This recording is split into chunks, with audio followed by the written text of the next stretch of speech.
Assalomu alaykum, hurmatli televizor Ko'rayotganingda Erkin Osiyo radiosi Tor televiziyasining haftalik xabarlar programmasi. Programmamız hoş geldinglar. Mazkur programmamızda mush bir hafta jarayonida radiomizda berilgan bir qism Uyg'urlarga doir xabarlarimizni eslatib o'tamiz. Men Erkin. Men Gulchehra. Tuanda diqqatinglar tafsilotlarda bo'lsin. Uyg'ur diyordagi tarbiyalash lagerlarida yanama ko'p kishilarning o'lib ketayotganligi ma'lum bo'lmoqda. Yaqında 78 yaşlıq Ayxan Məhmədnin mushundaq lagerlarning birida jon uzganlik algı sürildi.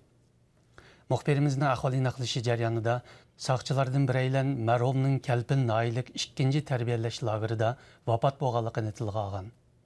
Ma'lum bo'lishicha, Ayxan ana Dunyo Uyg'ur qurultiyining raisi Dolqin Aysoning onasi bo'lib, Dolqin Ayso vatan bilan bo'lgan uchur aloqasining yo'qligi tufaylidan o'lim xabarini biror oycha kechikib anglagan.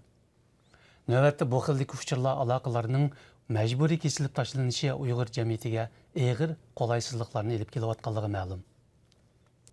Yaqında Uyg'ur jamiyatidagi ijtimoiy vaziyatni bevosita tasvirlab beruvchi bir qism maxfiy hujjatlar oshkor bo'ldi.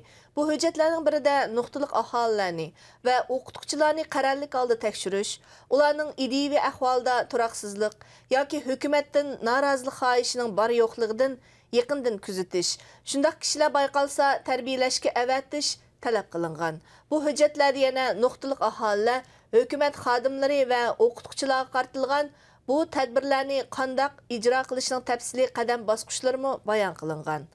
Analizchilar bu haqda fikr qilib, bu Xitoy hukumatining Uyg'ur sarxillarni yo'qotish uchun bahona izlayotganligining inkosi dedi. Bundan 9 yil ilgari 5-yil vaqasiga munosabatlik ko'plagan ahvollar hozirga qadar qorong'u turmoqda. Yaqinda chet elga chiqqan shohidlardan Izch apandi bu haqda o'zi ko'rgan ahvollarni bayon qilib, Uyg'ur yoshlarining shu kechasi qanday qirg'in qilinganligi haqida ma'lumotlarni berdi. Analizchilar bu haqda fikr bildirib, ayni yillari Xitoy hukumati Uyg'ur yoshlarini maxfiy qirg'in qilgan bo'lsa, mana endi qirg'inchilik oshkora ijro qilinmoqda dedi.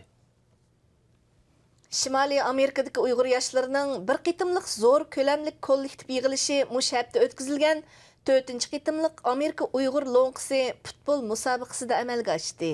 4-iyul kuni Amerikaning Virginia shtatida boshlangan bu musobaqaga Amerika, Kanada qatorliq joylardan kelgan 7 Uyg'ur komandasi qatnashdi. Komandalar bir qancha kunlik jiddiy musobaqalar orqali oxirgi hal qilg'ush musobaqa bosqichiga qadam qo'ydi.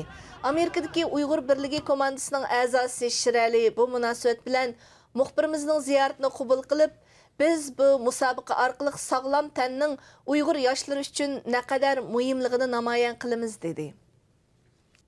Uyg'ur jamiyati duch kelayotgan og'ir siyosiy krizis yaqinda Angliyada anglatildi. Buning bilan aloqador sohalarga Uyg'urlarning qanday qismatlarga duch kelayotganligi haqida tafsiliy ma'lumotlar berildi. Germaniyalik mutaxassis Adrian Zanis va angliyalik Uyg'urshunos Rachel Harris bir qism Uyg'ur muhojirlari bilan birga Uyg'urlar diyoridagi siyosiy vaziyat haqida hamda ularning Uyg'urlarga ko'rsatayotgan ta'sir haqida London universitetida va Angliya parlamentida leksiya berdi.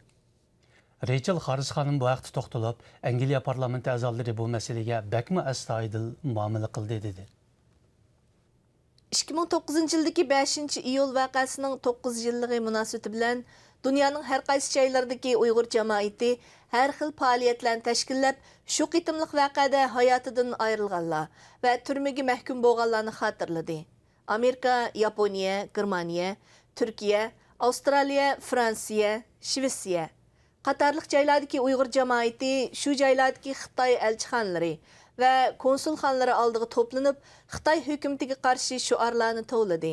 Dunyo Uyg'ur qurultiyining oliy rahbari Rabiya Qadir xonim bu munosabat bilan Washingtondagi Xitoy elchixonasi oldida o'tkazilgan namoyishda so'z qilib, Xitoy hukumatini Uyg'urlarni bostirish orqali Uyg'urlarning Xitoylar bilan birlikda yashayolmasligini ko'rsatdi dedi.